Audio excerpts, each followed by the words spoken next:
Egyptian-German relations. The two countries enjoy a long history of strategic partnership. This evening we'll be delving into the German example. It's the perfect of a country that was devastated by war, whose economy was in shambles, and within quite a short span of time, because tens of years in history is not a very long time, it managed to rebuild itself into one of the strongest economies worldwide. This evening, with the distinguished panel, we'll be delving into how can Egypt benefit from the German experience, how did they get the pieces together. With us this evening is Dr. Herret, who is the Chief Executive Officer of the German Arab Chamber of Commerce for Industry and Commerce. A pleasure to have you with us. With us also this evening is Dr. Nader Riad, who is a board member of the Federation of Egyptian Industries and with quite a lot of extensive information and experience on the German experience. A pleasure to have you with us. Thank you very much. Maybe I'll start with Dr. Riad, if you can tell us, what is the extent of the relationship between Egypt and Germany from an economic perspective right now? Egypt and Germany used to go hand in hand over a long history. Mm-hmm. We enjoy best level of understanding from the German community, whether government or people. Most of the Germans have been in Egypt, and they are well acquainted with the Egyptian. Also, Germans enjoy a very good reputation in Egypt. Germany have never been an imperialistic country known to us as such. Also, Germany gives a good example for the Egyptians to develop their legendary uprise after the complete destruction as a result of the Second World War remains a fascination for the human person, how to raise up and rebuild his country and bring it to such a standard that sometimes has overridden those who had victory over Germany. This is a big example connected with fascination in the minds of Egyptians. So Germany is a good example for us to take from, copy from, communicate with. Dr. Herret, you've been in Egypt for quite some time, yes, as I asked you for the show, since 2008. Before I give you, or I ask of how is our relation, maybe I'd like to see things from your perspective. How do you see Egypt? Maybe before 2011, after 2011, maybe until 2014, and then after 2014, because we Egyptians divide them as different periods in our history with very devastating changes, so to speak. So how did Dr. Herret see Egypt before 2011?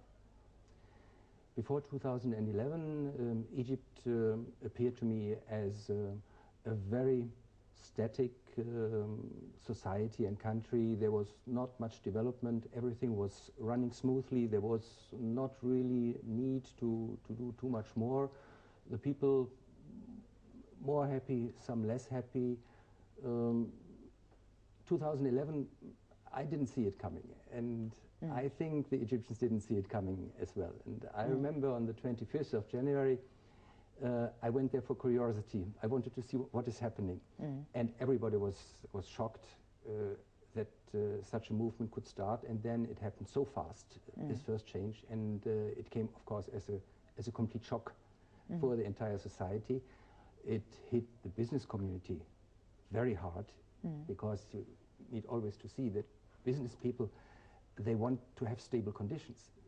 Suddenly the game was changed. And then we had so many governments changing in succession, and now we're entering definitely again into a phase of stability, and there's obviously finally a good strategy forward. And so that's why, at least if I'm talking on behalf of the German business community here in Egypt, we are quite optimistic that we are now moving. When we had the Brotherhood in office, was there a concern by the German business community about the environment in Egypt and whether this will be conducive to any form of business or any developmental reform in the country with the Brotherhood in office? I think this was a phase that was actually too short. Nobody told me that he was really concerned, and I mean, nobody from the business community or from the German community got hurt at all. If now you ask me this question, I think there was one point that we were looking at with concern, that was the idea to ban alcoholic beverages entirely from the tourism industry.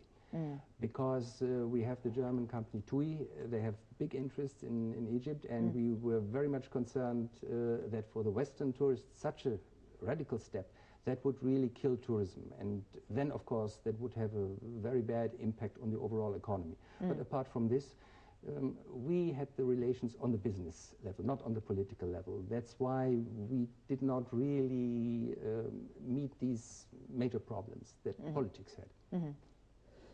What is the extent of the relationship as far as business to business between Egypt and Germany now? Business to business is mainly limited right now to import-export. Within the MENA region, that means North Africa and the Middle East, Egypt ranks third after United Arab Emirates and Saudi Arabia. So it's a very important market for German products. We are very happy and proud that Egyptian companies love our machines, love our cars. Dr. Nader is one of those who is living in both worlds, who has invested as well in Germany. As far as investment is concerned, of course, the people are now looking what will come, what will be the new investment law. Will this incentive to look again to Egypt as an investment place? I think the investment conference in Sharm el-Sheikh on the 13th of March, that will definitely guide us the way. And I'm happy to say that none of the German investors left during the time. So none. None. Dr. Nader, as Mr. Herret, or Dr. Herret was saying rather, that in March we're expecting the launching of the economic summit. It's one of the issues which we in Egypt missed because everything was in stagnation for quite some time. What are you expecting from the German businessmen or the German government, since investment does not come just necessarily via the private sector, but from Germany as a whole? What are we expecting in March? I'm expecting to attract more attention to Egypt.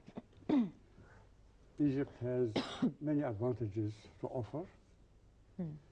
A fast-growing consuming market of 90 million consumers, 60% of them still need to satisfy their basic needs products.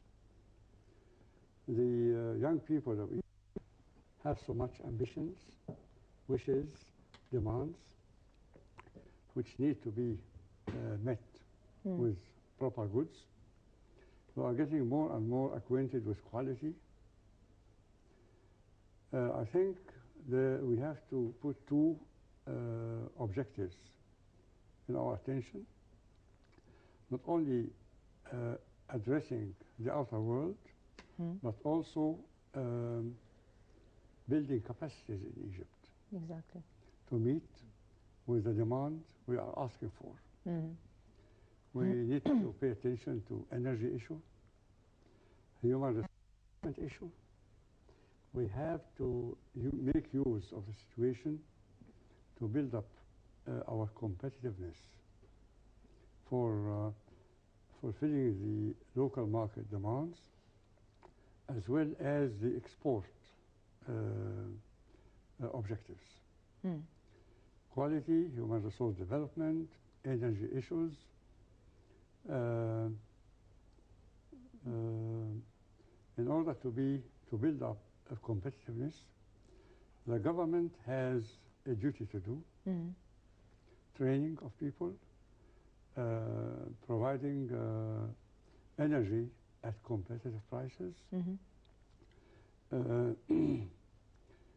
building up hubs for raw materials to be available at reasonable prices, and take care that taxation and energy resources are offered to the industry at equal prices, if not better, compared with the industrial community. So this all has to be set tidy. We're always, in the past, maybe one of the disadvantages in the way we managed our economy, at least this is from my point of view, and not, I'm not an economic expert, but Egypt has become a country which is dependent on import on most of its strategic commodities. This is true. One of the things that we should be doing is to change the concept from an import-oriented country, not necessarily to an export-oriented, but to a country that would revive maybe certain industries which were destroyed in the past. What can Germany do? And maybe I'll refer this question to Dr. Herret now. Germany is a strong industrial country. Exactly. What can we do so that it's not just a matter of investing in or in importing things like that, but rather we need your know-how, and we need the German businesses to come and build, operate, and eventually transfer the technology, because this is the sustainable economy. Otherwise, we're really not doing